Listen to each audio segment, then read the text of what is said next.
Hello students, कैसे हैं आप। आई होप आपने लास्ट लेक्चर था जो न्यूमेरिकल का उसको बड़े अच्छे से किया होगा। बच्चों, वो जो न्यूमेरिकल था वो बहुत डिटेल में करवाया था मैंने। वो इसलिए करवाया था क्योंकि इस टाइप के जब आगे न्यूमेरिकल आएंगे, फॉर एग्जांपल 1.7 ये भी वैसा ही न्यूमेरिकल है, उससे इंटर रिलेटेड है, इसलिए मैंने उस न्यूमेरिकल को इन डेप्थ करवाया था। वहाँ पे आप मत सोचना कि सर ने इतना टाइम लिया था उस न्यूमेरिकल की डिटेल में जाना, कि आपको उसमें ऐसा करवाया गया है ताकि इन सब्सिक्वेंट न्यूमेरिकल्स आपको कोई दिक्कत ना हो। ठीक है बच्चों। आज हम स्टार्ट करते हैं एग्जांपल 1.7। पहले इसको रीड करते हैं बच्चों। देखो, consider 3 charges Q and minus Q placed at the vertices of an equilateral triangle. देखो बच्चों, इक्विलेटरल ट्रायंगल क्या होता है हमने लास्ट एग्जांपल में देखा था। वर्टिसेस, इक्विलेटरल ट्रायंगल के जो एंगल्स हैं वहाँ वेक्टर्स का रोल, इसीलिए वो न्यूमेरिकली इतना डिटेल था। आज यहाँ इतना डिटेल नहीं होगा क्योंकि मैंने वहाँ आपको करवा दिया था। क्वेश्चन क्या है, what is the force on each charge. एक पहला स्टेप क्या होता है बच्चों, डायग्राम बनाना। डायग्राम बना लेते हैं बच्चों।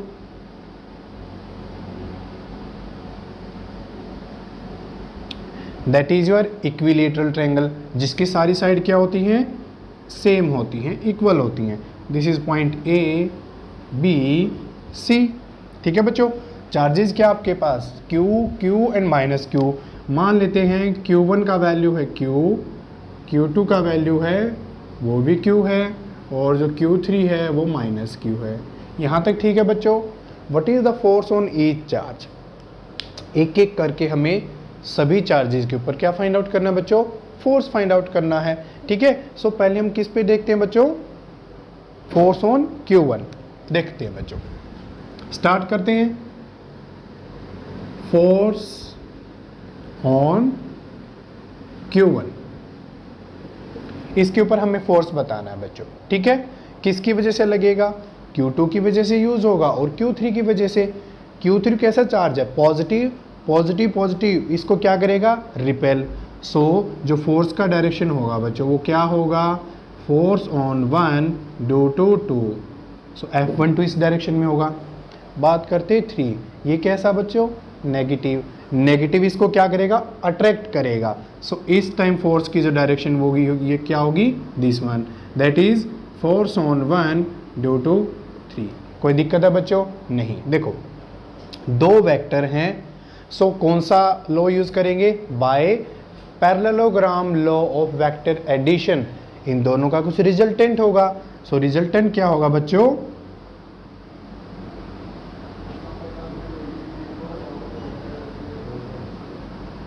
इसे parallelogram law of vector addition क्यों बोला जाता है बच्चों,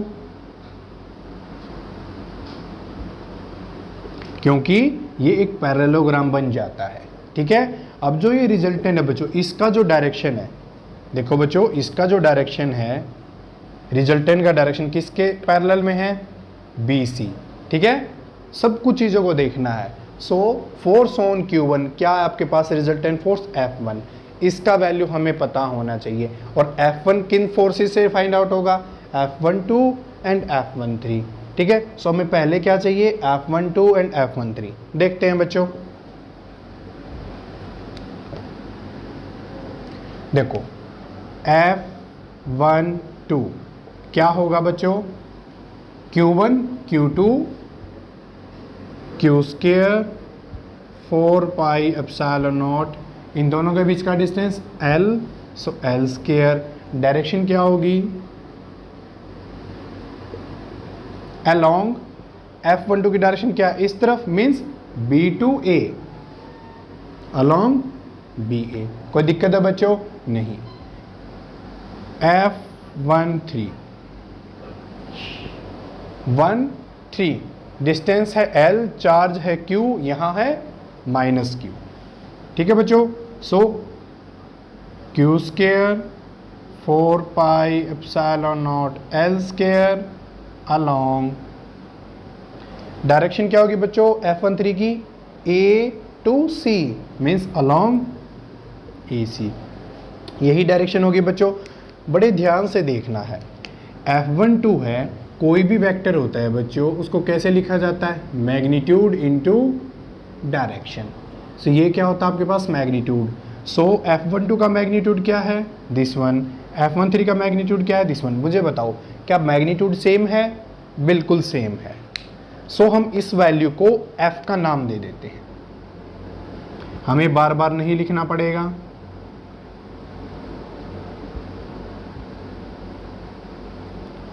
F। सो ये वैल्यू को नाम हमने क्या दिया बच्चों? F। सो मैं इसको रफ कर सकता हूं। ठीक है बच्चों, कोई दिक्कत है यहां तक? नहीं। सो हम क्या करते हैं? F और F R, R1 cap, R2 cap. ठीक है, क्योंकि वेक्टर को कैसे लिखा जाता? Magnitude into unit vector. Magnitude दोनों में सेम था, इसलिए हमने उसको F का नाम दे दिया और यहाँ F रख दिया। और जो डायरेक्शन थी उसको R1 cap, R2 cap. R1 cap क्या होगा? R1 cap is a unit vector along BA and R2 cap is a unit vector along A to C। ठीक है बच्चों, is unit vector along B to A means BA and R2 cap is unit vector along A to C। यहाँ तक कोई दिक्कत है बच्चों? नहीं, दोनों का वैल्यू आ चुका है। अब मुझे एक बात बताओ, हमें निकालना है फोर्स ऑन Q1। ठीक है बच्चों, फोर्स ऑन Q1 वो है आपके पास F1, इसका और इस वेक्टर का रिजल्टेंट। यहां बताओ बच्चों, इक्विलेटरल ट्रायंगल है, ये एंगल कितना होगा? 60 डिग्री। ये एंगल कितना होगा? 60 डिग्री। और ये एंगल कितना होगा? 60 डिग्री। कोई दिक्कत है बच्चों? ऐसा ही होता है। देखो, अगर ये 60 है, ये एक स्ट्रेट लाइन है। देखो बच्चों, ये कंप्लीट एंगल कितना होता है? 180 डिग्री। यहां 60 है तो यहां कितना बचेगा?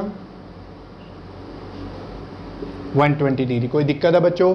F12 और F13 में एंगल कितना है? 120 डिग्री। सो F1 की वैल्यू फाइंड आउट कर लेते हैं, क्या दिक्कत है? F1 क्या होगा?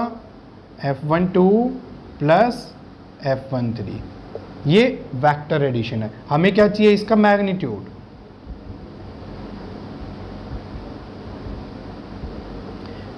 हमने रिजल्टेंट के मैग्नीट्यूड का फॉर्मूला लास्ट लेक्चर में बताया था। क्या था बच्चों? F12 का स्क्वायर F13 का square plus 2F12 F13 cos theta, cos 120 degree की पावर 1/2। ठीक है बच्चों, अब मुझे एक बात बताओ, F12 का मैग्नीट्यूड कितना है? F। F13 का मैग्नीट्यूड कितना है? F। तो हम इसको हटा सकते हैं। कोई दिक्कत है बच्चों यहां तक? आई थिंक आपको कोई प्रॉब्लम नहीं होना चाहिए। F square plus F square क्या बनेगा बच्चों? इसको भी रिमूव कर देते, 2f स्क्वायर। 2f स्क्वायर यहां भी क्या है? f into F, F square.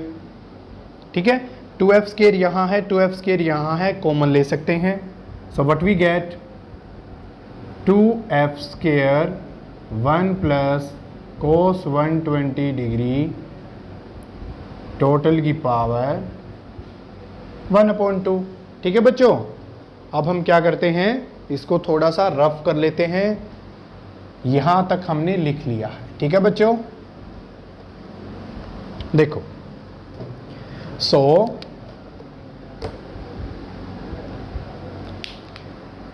F1 का जो मैग्नीट्यूड है वो कितना आएगा बच्चों? 1 प्लस कोस थीटा। क्या होता है बच्चों? 2 कोस के theta by 2। So 2f square 2 cos square theta by 2, total की पावर 1/2, ये 2 4 F square cos square 60 degree की पावर 1/2। 4 का स्क्वायर रूट क्या होता है बच्चों? 2, इस स्क्वायर से स्क्वायर रूट कैंसिल एफ, इस स्क्वायर से square root cancel cos 60। cos 60 कितना होता है बच्चों? 1/2। 2 से 2 cancel, what we get? F. देखो बच्चों F1 का मैग्नीट्यूड कितना आया? F निकल के आया। यही बड़ी इंटरेस्टिंग बात है फिजिक्स की। ठीक है बच्चों, कितना आया बच्चों? F। ठीक है, सो F1 क्या होगा आपके पास? F R cap. बच्चों जो यहाँ F R कैप लिखा हुआ है, देखो जो NCERT में डायरेक्ट लिखा गया है, ये उसका प्रोसीजर है। NCERT ये मान के चलती है कि आप प्रोसीजर खुद कर लेंगे। ठीक है बच्चों, बट हमें करना होता है, उसको स्किप नहीं करना होता। यही रिजल्ट लिखा गया है और ये रिजल्ट ऐसा है। आपको पता लग गया होगा F1 F R कैप कैसे आया? सही है। R कैप कौन सा वेक्टर है बच्चों? F1 की डायरेक्शन क्या है? देखो दैट इज योर F1। ये आपके पास क्या है बच्चों? F1। और ये क्या है बच्चों आपके पास? B to C। सो दोनों की डायरेक्शन क्या है? Same. So R cap is a unit vector along B to C। ये हमने फाइंड आउट कर लिया। एक पार्ट हमारा कंप्लीट हुआ। क्यों? What is the force on each charge? Q1 के ऊपर फोर्स का वैल्यू क्या आया हमारे पास? This one. कोई दिक्कत है बच्चों? यहां तक मैंने बड़े अच्छे से समझाया। आई थिंक आपको कोई प्रॉब्लम नहीं होगा। This is the value on Q1। मैं इसको रफ कर देता हूं बच्चों। अब हम किस पे फाइंड आउट करेंगे?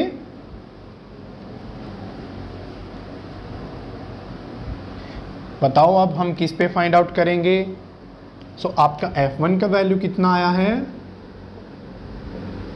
F R cap, and R cap is a unit vector along BC। कुछ बच्चे सोच रहे होंगे कि सर आपने F1 को इसके पैरेलल कैसे ले लिया? बच्चों देखो ऐसा होता है, ये टोटल एंगल 120 डिग्री है और इस वेक्टर और इस वेक्टर का रिजल्टेंट बिल्कुल इसको बाइसेक्ट करता है। तो ये जो एंगल होता है ना बच्चों, ये वाला एंगल और जो यहाँ एंगल है, ये क्या होता है बच्चों आपके पास? 60 डिग्री 60 डिग्री। ठीक है बच्चों, देखो इसने बेस के साथ एंगल क्या बनाया? 60 डिग्री। इसने बेस के साथ एंगल बनाया 60 डिग्री। इट मीन्स दोनों पैरेलल हैं क्योंकि सेम एंगल बना रहे हैं। ठीक है, बात करते हैं Q2। Q2 पर कौन कौन फोर्स लगाएगा? Q1 भी लगाएगा, Q3 भी लगाएगा। Q1 कैसे लगाएगा बच्चों? बताओ। ये प्लस, इसको क्या करेगा? Repel. So force on 2 due to 1, यहां तक होगा। ये माइनस, ये प्लस, ये इसको क्या करेगा बच्चों? अट्रैक्ट करेगा। फोर्स ऑन 2 ड्यू टू 3, यहां तक ठीक है। दो वेक्टर हैं, parallelogram law of vector addition लगाएंगे, रिजल्टेंट बनाओ बच्चों।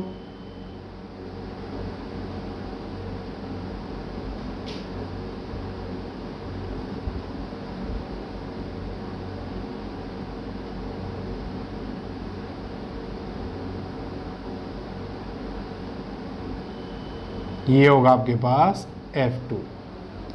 ठीक है, F2 क्या होगा हमारे पास? अब मुझे एक बात बताओ, अब मैं प्रोसीजर नहीं समझाऊंगा जैसे मैंने F1 का बताया था। ऐसा क्यों? देखो डिस्टेंस सेम है, यहाँ भी L है, कोई दिक्कत नहीं है। ठीक है, चार्जेस पहले केस में क्या थे? Q Q Q minus Q, इसमें भी वही है, Q एंड माइनस Q, ये भी सेम है। सो बच्चों जो F2 होगा वो भी सेम आएगा F मैग्नीट्यूड का। ऐसा क्यों? ये एंगल बच्चों कितना है? 60, तो यहाँ एंगल कितना बचेगा बच्चों? 120। Same procedure. सो F2 का वैल्यू भी क्या होगा? F R कैप,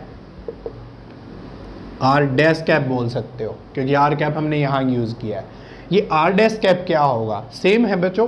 देखो F2 किसके पैरेलल है, दिस ए टू सी, ऐसा वही रीजन इसने एंगल बनाया 60 डिग्री, ये भी एंगल यहां क्या बनाएगा 60 डिग्री, दोनों का एंगल 60 डिग्री है with the base, it means both are parallel.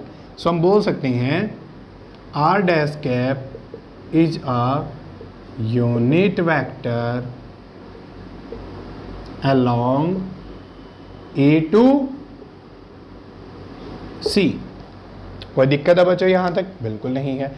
अब रह गया Q3, निकाल लेते हैं। ये प्लस है Q3 को अट्रैक्ट करेगा, ये प्लस है Q3 को अट्रैक्ट करेगा। सो हमारे पास फोर्स क्या होगा, that is force on 3 due to 1 और here is the force on 3 due to 2। कोई दिक्कत है बच्चों, रिजल्टेंट क्या होगा इनका, दैट इज रिजल्टेंट F3। कोई दिक्कत है बच्चों, दोनों वेक्टर के बीच एंगल कितना था यहाँ 60 डिग्री, हमें पता है एक इक्विलेटरल ट्रायंगल में एंगल कितना होता है 60 डिग्री। बच्चों आसान सी बात है, F3 का जो मैग्नीट्यूड है, देखो F3 होगा क्या, F31 प्लस F32, ये वेक्टर एडिशन है। मैग्नीट्यूड कैसे निकालेंगे, F31 F32। देखो अब हमें बार बार एक चीज का पता है, Q and minus Q, L distance, जो इनके बीच फोर्स है वही इनके बीच होगा, क्योंकि चार्जेस भी सेम है, डिस्टेंस भी सेम है, वही होगा ये वाला फैक्टर। इसीलिए मैं डायरेक्ट बार बार F का यूज कर रहा हूं। So A square means F square 2F square cos theta 60 degree. ठीक है बच्चों, सोल्व करो। 2F square 2F square cos 60 degree 1/2, cancel की power 1/2, 2F square plus F square 3F square की पावर 1/2, तो क्या आ जाएगा बच्चों √3F। कोई दिक्कत है यहाँ तक, स्क्वायर से स्क्वायर रूट कैंसिल और इस पे रूट आ जाएगा। यहाँ तक क्लियर है बच्चों, बिल्कुल क्लियर है। सो हम डायरेक्टली लिख सकते हैं F3 क्या होगा हमारे पास,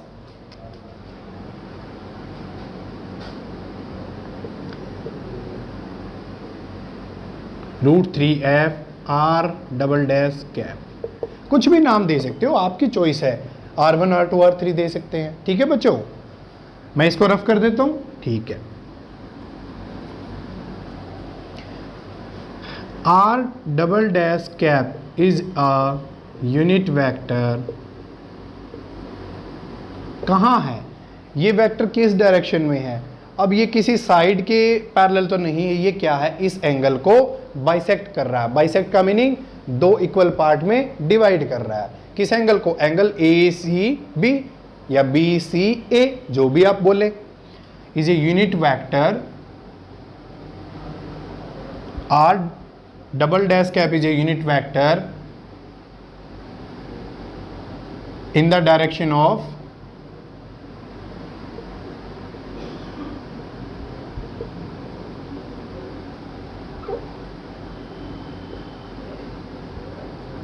एंगल बाइसेक्टर। ये क्या है, एंगल बाइसेक्टर है, in the direction of angle bisector. ठीक है बच्चों, और वो एंगल कौन सा आपके पास, BCA। इस एंगल को जो बाइसेक्टर डिवाइड कर रहा है R डबल डैश कैप, उसी की डायरेक्शन में है। NCERT में इसको क्या बोला है, N कैप। जो मनमर्जी हो आप वो लिख सकते हैं, स्ट्रिक्टली NCERT के अकॉर्डिंग नहीं चलना होता। जो चीज़ इनको क्या बोला जाता है बच्चों, डमी है, डमी तो आप बदल सकते हैं। ठीक है बच्चों, डमी का मीनिंग क्या होता है, जिसको आप चेंज कर सकते हो अपने अकॉर्डिंग। पिक्चर्स पे फर्क नहीं पड़ेगा, डमी उस चीज़ को बोलते हैं। ठीक है, यहाँ P कैप लगा सकते हैं, Q कैप लगा सकते हैं, जो मन करे वो लगा सकते हैं, बट कंडीशन क्या है, उसको डिफाइन करना पड़ेगा। ठीक है, कि वो है क्या और किस डायरेक्शन में है। So this is the picture. अब NCERT में इस पार्ट के बाद एक पार्ट किया हुआ है उसका मीनिंग क्या है बच्चों। देखो मैं इसको रफ कर देता हूं, आई थिंक आपने ये लिख लिया होगा। ठीक है बच्चों, इसको रफ कर देते हैं। उसने एक डेटा बनाया गया है, क्या है वो, F1 plus F2 plus F3 is equal to 0। इसको 0 बनाया है। देख लेते हैं बच्चों, आपको आता है, हमने लास्ट टाइम भी किया था। F1 F2 F3 को बना लेते हैं। F1 ये है आपके पास, F2 ये है आपके पास, F3 चेक कर सकते हो, F1 F1 F2 F2 F3 F3। यहां तक कोई दिक्कत है बच्चों? नहीं। F1 F2 में एंगल कितना है, क्योंकि हम इन दोनों का रिजल्टेंट निकाल लेंगे और फिर उन वेक्टर को देखेंगे। इनके मैग्नीट्यूड हमें रिजल्ट सब पता है। देखो ये F1 है, कोई बात नहीं है, ये F2 है। क्या मैं इस वेक्टर को उठाकर यहां रख सकता हूं? रख सकता हूं। ऐसा क्यों बच्चों? हमने पढ़ा है वेक्टर्स के केस में कि वेक्टर को स्पेस में कहीं पर भी डिस्प्लेस किया जा सकता है, ट्रांसलेट किया जा सकता है, बट कंडीशन क्या है कि वेक्टर का मैग्नीट्यूड और वेक्टर की डायरेक्शन नहीं चेंज होनी चाहिए। ठीक है बच्चों, देखो ये F1 है, ये F2 है। F2 की डायरेक्शन क्या थी? A to C। F2 को मैंने यहां से उठाया, यहां रख दिया, रख सकते हैं। एंगल कितना है बच्चों? 60 डिग्री। कोई दिक्कत है यहां तक? बिल्कुल नहीं। ठीक है बच्चों, अब मुझे एक बात बताओ, F1 का मैग्नीट्यूड क्या था? F। F2 का मैग्नीट्यूड क्या था? आपने अभी डिटरमाइन किया था, F। और F3 का मैग्नीट्यूड क्या था? आपने डिटरमाइन किया था √3F। डायरेक्शन नहीं लिख रहा क्योंकि हम सिर्फ मैग्नीट्यूड में बात कर रहे हैं। ये दो वेक्टर हैं, इनका मैग्नीट्यूड पता है, सो इनका एक जो रिजल्टेंट होगा वो रिजल्टेंट कहाँ होगा? ऑब्वियसली पैरेललोग्राम लॉ बना लेते हैं। एक पैरेललोग्राम बना लिया करो ताकि आपको रिजल्टेंट बनाने में आसानी रहे। ठीक है बच्चों, सो ये आपका क्या होगा? रिजल्टेंट। इसको कुछ नाम दे देते हैं। F1 F2 का रिजल्टेंट क्या होगा? मान लेते हैं इसको नाम दे दिया हमने F डैश। F डैश का मैग्नीट्यूड क्या होगा बच्चों? इसका मैग्नीट्यूड पता है, एंगल पता है, तो प्रॉपर्टी लगा सकते हैं, F square plus F square plus 2F into F cos 60 degree. जब बच्चों इसे सॉल्व करोगे आपके पास आएगा √3F। ठीक है बच्चों, सॉल्व करके देख लेना, मैंने अभी करवाया था। ठीक है, √3F। सो इसका मैग्नीट्यूड आया √3F। ठीक है बच्चों, यहां तक कोई दिक्कत है आपको? नहीं। अब सिंपल सी बात है, इन दोनों का रोल खत्म क्योंकि हमने इनका रिजल्टेंट फाइंड आउट कर लिया। अब ये है और ये है। अब मुझे एक बात बताओ, F3 का मैग्नीट्यूड कितना है? फाइंड आउट किया था। देखो F डैश का मैग्नीट्यूड √3F, F3 का मैग्नीट्यूड √3F। मैग्नीट्यूड इक्वल हैं, वेक्टर ऑपोजिट हैं, तो इफेक्ट कैंसिल। सो इसीलिए हम बोल सकते हैं F1 plus F2 plus F3 क्या होगा आपके पास? 0 होगा। ठीक है बच्चों, आई थिंक आपको अच्छे से क्लियर होगा। इसको सॉल्व नहीं किया गया है। एग्जाम में बच्चों ऐसे ही क्वेश्चन आ जाते हैं, कॉम्पिटिटिव एग्जाम्स में, सिलेबस में, आपको सिर्फ उन्हें करना होता है। और आप जानते हैं ऐसा नहीं आपको नहीं आता, आपको सब आता है। ठीक है, so this is the complete picture. अब हम चलते हैं next numerical. The next numerical is example 1.8। एक बार हम इसकी स्टेटमेंट को रीड कर लेते हैं बच्चों। देखो, an electron falls through a distance of 1.5 centimeter in a uniform electric field of magnitude 2.0 into 10⁴ Newton per coulomb। ठीक है बच्चों, 1.5 centimetre. The direction of field is reversed। पहला जो केस है वो क्या बच्चों? ये है plus plus plus, minus minus minus. अब हम जानते हैं जो आपकी फील्ड लाइंस होती हैं प्लस चार्ज से माइनस चार्ज की तरफ जाती हैं, प्लस से ओरिजिनेट्स होती हैं, माइनस पर एंड हो जाती हैं। So that's why plus two minus. ठीक है बच्चों, अब बात करते हैं यहाँ क्या गिवन है, इलेक्ट्रॉन। अब हमें पता है इलेक्ट्रॉन क्या है, नेगेटिवली चार्ज। सो ये जो नेगेटिव है क्या इसको रिपेल करेगा, रिपेल करेगा, इसीलिए इलेक्ट्रॉन इस डायरेक्शन में मूव करेगा। आई होप आपको ये फ्रेम क्लियर है। ठीक है बच्चों, अब हम चलते हैं नेक्स्ट लाइन पर। The direction of field is reversed, reversed कर दिया फील्ड को, मीन्स प्लस ऊपर माइनस नीचे, तो फील्ड का डायरेक्शन प्लस टू माइनस ऐसे हो गया। Keeping its magnitude unchanged, magnitude में चेंज नहीं किया, मैग्नीट्यूड कितना है, सेम है जितना पहले था। ठीक है, एंड ए प्रोटॉन, यहाँ क्या था इलेक्ट्रॉन, यहाँ क्या प्रोटॉन, प्रोटॉन को रखा falls through the same distance, इतना ही डिस्टेंस कवर किया। Compute the time in each case and contrast situation with free fall under gravity, इस सिचुएशन से कंट्रास्ट करके बताना है कि क्या है कैसे है। देखते हैं बच्चों आराम से, ये प्लस है, प्रोटॉन भी प्लस है तो रिपेल करेगा, इसलिए प्रोटॉन भी ऐसे जाएगा। कोई दिक्कत है बच्चों, यहाँ तक कोई दिक्कत नहीं है। अब हम सॉल्व करना स्टार्ट करते हैं। देखो बच्चों, अब हमें पता है कोई भी चार्ज पार्टिकल Q है, अगर वो इलेक्ट्रिक फील्ड E में रखा गया है तो उसके ऊपर कितना फोर्स लगता है, दैट मच।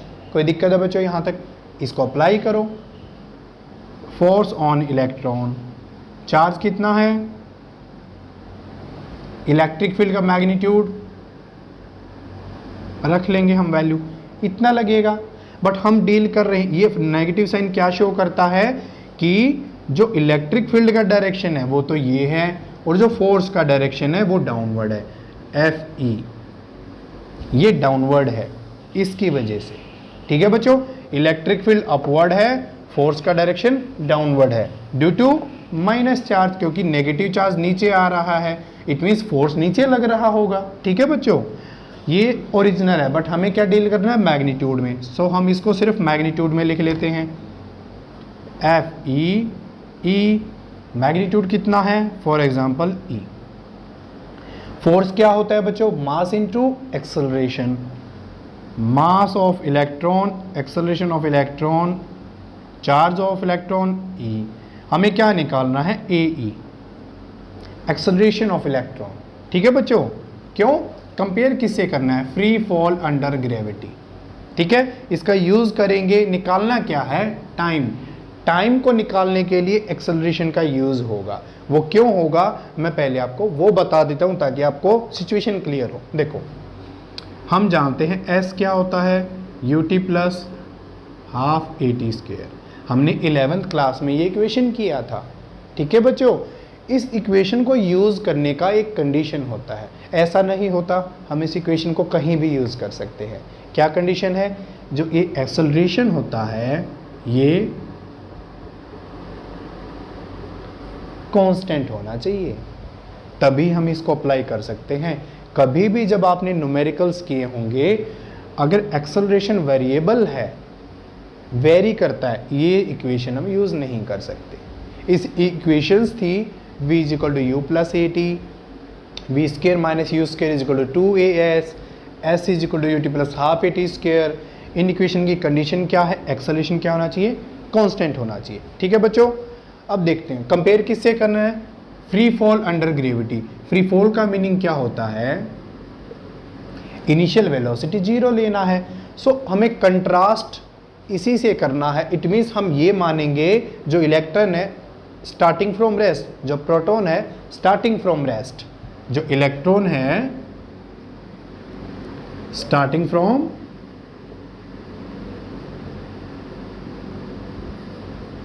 रेस्ट। बच्चों तभी तो कंपेयर होगा ना, free fall under gravity. Free fall का मीनिंग क्या होता है, इनिशियल वेलोसिटी 0। देखो फ्री फॉल क्या होता है बच्चों, ये फॉर एग्जांपल आपके पास बॉल है, आपने इसको होल्ड किया है। फ्री फॉल का क्या मीनिंग है, जस्ट ड्रॉप, आपका कोई फोर्स नहीं लगना चाहिए। ठीक है, उसको फ्री फॉल बोलते हैं कि हमने कोई फोर्स नहीं लगाया। वो बॉल किसकी वजह से नीचे आया है, due to gravity only. Okay, this is the situation. S को 0 रखो, स्टार्टिंग फ्रॉम रेस्ट का मीनिंग क्या है, u 0। कोई दिक्कत है यहाँ तक? 0 है, इसको हटा दो, acceleration of electron t²। t का वैल्यू क्या होगा बच्चों, 2s/AE अंडर द रूट। हमें निकालना क्या था बच्चों, टाइम। अगर हमें टाइम फाइंड आउट करना है तो क्या चाहिएगा, AE। s क्या है, डिस्टेंस, वो तो गिवन है 1.5 सेंटीमीटर। तो क्या चाहिए था, एक्सेलरेशन, इसीलिए मैंने क्या यूज किया, इस फॉर्मूले का। आई थिंक आपको क्लियर होगा। AE, AE का वैल्यू क्या होगा, मास ऑफ। कोई दिक्कत है बच्चों, वैल्यू पुट कर सकते हैं हम यहां पर, पुट करो वैल्यू। क्या होगा वैल्यू हमारे पास, देखो अभी हम वैल्यू पुट नहीं करते, डायरेक्ट हम वहां वैल्यू पुट कर लेंगे, कोई दिक्कत नहीं है। डायरेक्ट हम यहां यूज करेंगे, नहीं तो हमें बार बार इसको कैलकुलेट करना पड़ेगा। ठीक है बच्चों, हमने AE फाइंड आउट कर लिया। ठीक है, अब हमें क्या निकालना था, टाइम, इसमें पुट करेंगे। मैं इसको रफ कर सकता हूं। हमारा जो टाइम है बच्चों वो क्या आया है, 2s/AE under the root. I think आपको समझ में आ चुका होगा ये कहां से आया है। ठीक है, 2s, AE का वैल्यू कितना है बच्चों, इलेक्ट्रॉन का चार्ज, इलेक्ट्रिक फील्ड का magnitude, mass of electron. So E, capital E, mass of electron under the root. बच्चों कंपटीशन में ये क्वेश्चन डायरेक्ट भी पूछे जा चुके हैं, लाइक IIT, नीट, इनका यूज हो चुका है। देखो आपकी NCERT में गिवन है। ठीक है, देखो स्टूडेंट्स, मेरी बात एक इम्पोर्टेंट है, वो ही ध्यान रखनी है कि पूछा क्या है, टाइम। उसके लिए आपको नीड किस चीज़ की है, टाइम का यूज़ करना है। कंट्रास्ट किससे करना है, फ्री फॉल अंडर ग्रेविटी। ठीक है, सो हम S = UT + ½ लगा सकते थे। U को 0 किया, क्यों, फ्री फॉल में U 0 होता है, तो स्टार्टिंग फ्रॉम रेस्ट, इलेक्ट्रॉन को भी हमें यही मानना है कि वो रेस्ट से स्टार्ट हुआ है। सो U 0, सो टाइम का वैल्यू आया था 2s/AE। मीन्स टाइम को निकालने के लिए एक्सेलरेशन चाहिए, एक्सेलरेशन के लिए ये होता है। सो ऐसे क्वेश्चन को किया जाता है। ठीक है बच्चों, this is the way. Value put कर सकते हैं। 2s कितना है, 1.5 सेंटीमीटर। सेंटीमीटर को किस में बनाना है, मीटर, क्योंकि सारा का सारा क्या है, SI सिस्टम है। 1 सेंटीमीटर में कितने मीटर होते हैं बच्चों, 10⁻⁻²। मास of electron divided by charge on electron, electric field का मैग्नीट्यूड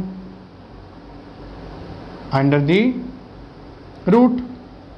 देखो 1.5 × 2 3 का मल्टीप्लिकेशन करो 9.11 से, 3 3 27, -2 -31 -33 -19 4 -15 ऊपर जाएगा +15, 1.6 × 2 3.2 कैंसिल, -33 और 15, बेस क्या है, सेम है, तो पावर को ऐड कर सकते हैं। 33 में से 15 जाएगा, क्या बचेगा, माइनस, बोलो बच्चों, -80।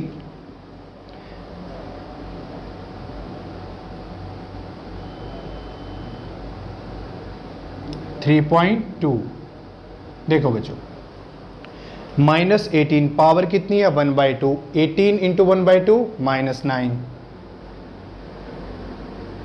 यहां तक कोई दिक्कत है नहीं। ये देखो बच्चों 3.2 27.33। अब हम जानते हैं 3 का अगर हम क्यूब करें कितना होता है बच्चों, बताओ मुझे, व्हाट वी गेट। जब हम इसको सॉल्व करेंगे, 3 का हम क्यूब करते हैं बच्चों, देखो 3 × 9 9 × 27। कोई दिक्कत है यहां तक नहीं, हम इसको ऐसे कर सकते हैं। एक सेकेंड बच्चों देख लेते हैं। सो 27 को अप्रोक्सीमेटली हम लिख सकते हैं 3 की पावर 3। लिख सकते हैं या नहीं लिख सकते? लिख सकते। अप्रोक्सीमेटली स्टूडेंट्स, मैं बोल रहा हूँ अप्रोक्सीमेटली, आपको एग्जैक्ट फाइंड आउट करना है। नीचे क्या है 3.2, हम इसको मान लेते हैं 3। एक 3 से एक 3 कैंसिल, यहाँ क्या बचेगा पावर 2। 3 की पावर 2 उसका है स्क्वायर रूट, तो 2 से 2 कैंसिल, अप्रोक्सीमेटली 3 ही निकल के आएगा। So we can write 2.8। ठीक है, ये बच्चों तरीके होते हैं क्वेश्चन को फास्ट सोल्व करने के। ये क्या है आपको बच्चों? टाइम, इतने सेकंड टाइम आया। कितना टाइम लिया इलेक्ट्रॉन ने? 2.8 10 की पावर माइनस के 9 सेकंड। कोई दिक्कत है बच्चों यहाँ तक? नहीं। हम इसको रफ कर देते हैं। ठीक है बच्चों, इसको रफ कर दूं मैं। आई होप आपने देख लिया होगा।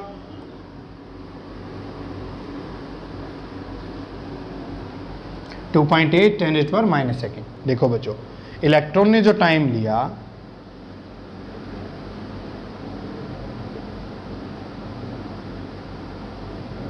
बात करते हैं प्रोटॉन की। सेम सिचुएशन है, वही है, ऐसा ही प्रोसेस, ऐसे ही टाइम निकलेगा, सिर्फ चेंज क्या होगा? Acceleration of time of proton, acceleration of proton और मास ऑफ प्रोटॉन। कोई दिक्कत है? चार्ज तो प्रोटॉन इलेक्ट्रॉन का सेम ही होता है, वैल्यू पुट कर लेते हैं direct. 1.5 10 to the power minus के 2। मास ऑफ प्रोटॉन क्या होता है? माइनस के 27। 1.6 10 to the power minus के 19 कूलम। और इलेक्ट्रिक फील्ड का मैग्नीट्यूड है दिस वन। पावर क्या है? -27 -2 क्या होगा बच्चों? -29। 10 to the power -19 4 -15, ऊपर जाएगा तो +15। बेस सेम है तो पावर क्या हो जाएंगे बच्चों? ऐड -29 और 15 कितना होगा? बताओ बच्चों कितना होगा? -14। ठीक है बच्चों, ये क्या हो जाएगा? 3 × 1.67 10 to the power minus के 14। 1.6 × 2 3.2 की पावर 1/2। -14 1/2 क्या आ जाएगा? 7। और बाकी जब हम कैलकुलेशन करेंगे, ये 3 है, ये 3.2 है, अप्रोक्सीमेटली कैंसिल कर सकते हैं।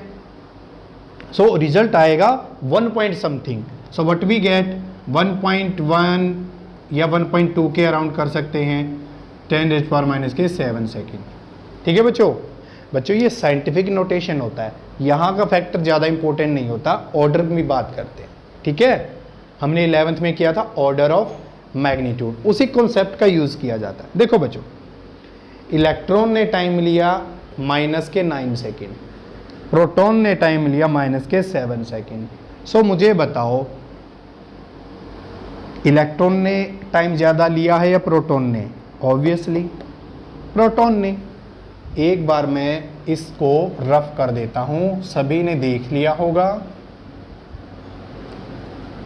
अब यहाँ जो एक मेन कंसेप्ट निकल के आया, उस कंसेप्ट को देखना है। ठीक है बच्चों, देखो हमने देखा इलेक्ट्रॉन का टाइम क्या है? प्रोटॉन की टाइम से कम है। ये -9 है, ये -7 है, ये बहुत ज़्यादा छोटा है। ठीक है बच्चों, ये सिचुएशन आई यहाँ से। अब हम बात करते हैं ड्यू टू ग्रेविटी। ग्रेविटी का कंसेप्ट क्या बोलता है? But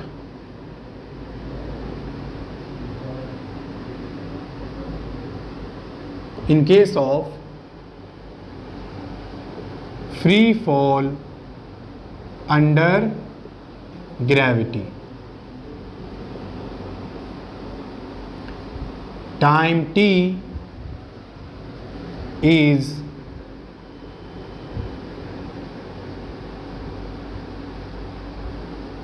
independent of mass। वो मास पे इंडिपेंडेंट होता है। ठीक है, इट मीन्स अगर हम फ्री फॉल अंडर ग्रेविटी की बात करें, फॉर एग्जांपल आपके पास एक फेदर है, ठीक है, लाइक फेदर जानते हो, आप बोलते थे जैसे बचपन में विद्या, बुक में पंख, ठीक है। और एक आपके पास मार्कर है, दोनों को एक साथ ड्रॉप करेंगे तो सेम टाइम लगेगा अप्रोक्सीमेटली, ठीक है। ये हमने 11th में सीखा था। It means free fall under gravity is independent of mass, mass के इंडिपेंडेंट होता है, ठीक है बच्चों। अगर हम एक हाथी को ड्रॉप करें और एक आपको ड्रॉप करें, ठीक है, एग्जाम्पल है बच्चों, तो दोनों सेम टाइम पे नीचे जाएंगे। कब? जब हमने ये एक्सपेरिमेंट वैक्यूम में किया था, ठीक है, एयर रेजिस्टेंस को 0 मान के। सो ये रिजल्ट था। बट यहाँ रिजल्ट क्या है? मास अलग अलग होने की वजह से टाइम अलग अलग हो गया है। So this is the contrast. Contrast आया समझ में कि फ्री फॉल अंडर ग्रेविटी में टाइम सेम होना चाहिए था, बट यहाँ टाइम क्या है? डिफरेंट है, ठीक है बच्चों। कोई दिक्कत है यहाँ तक? बिल्कुल। So this is all about the example 1.8, ठीक है बच्चों। एक पॉइंट है, यहां पर मैंने एक चीज को इग्नोर किया है।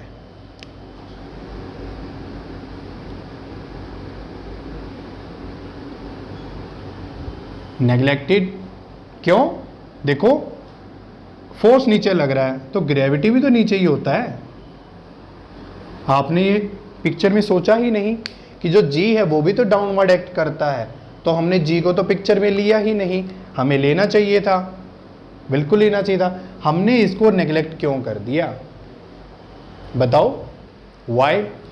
जी को नेग्लेक्ट क्यों कर दिया? लेना चाहिए था पिक्चर के अंदर, क्यों नेग्लेक्ट किया उसको देख लेते हैं।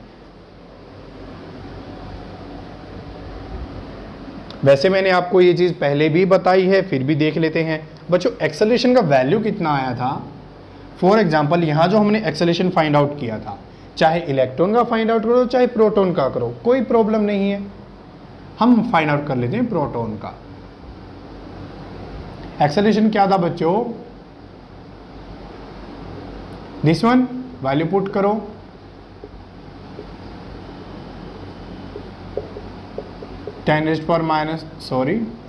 इलेक्ट्रिक फील्ड का वैल्यू कितना था? 10⁴ divided by mass of proton 27। कोई दिक्कत है बच्चों? अगर हम सिर्फ ऑर्डर में सॉल्व करें, इस पार्ट को एक बार भूल जाते हैं, हम सिर्फ ऑर्डर से ही निकाल लेते हैं। -19 + 4 -15, ये है -27, ऊपर जाएगा +27। सो 10⁻⁻15 × 10⁻27। सो अप्रोक्सीमेटली व्हाट वी गेट, यहाँ से क्या रिजल्ट निकलेगा बच्चों? बेस सेम है तो पावर ऐड हो जाएंगी। 27 - 15 10⁻12। देखो एक्सेलरेशन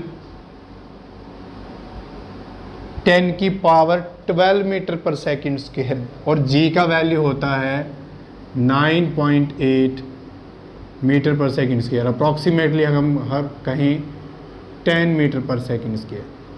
बच्चों कंपेयर करो कि जो प्रोटॉन का एक्सेलरेशन है 10⁻12, कितना लार्ज एक्सेलरेशन है। ये सिर्फ 10, इसके कंपैरिजन में ये क्या है? कुछ भी नहीं है, इसीलिए हमने पिक्चर में लिया नहीं था, ठीक है बच्चों। सो आज के लिए इतना ही करते हैं, मिलते हैं नेक्स्ट क्लास में। Thank you very much.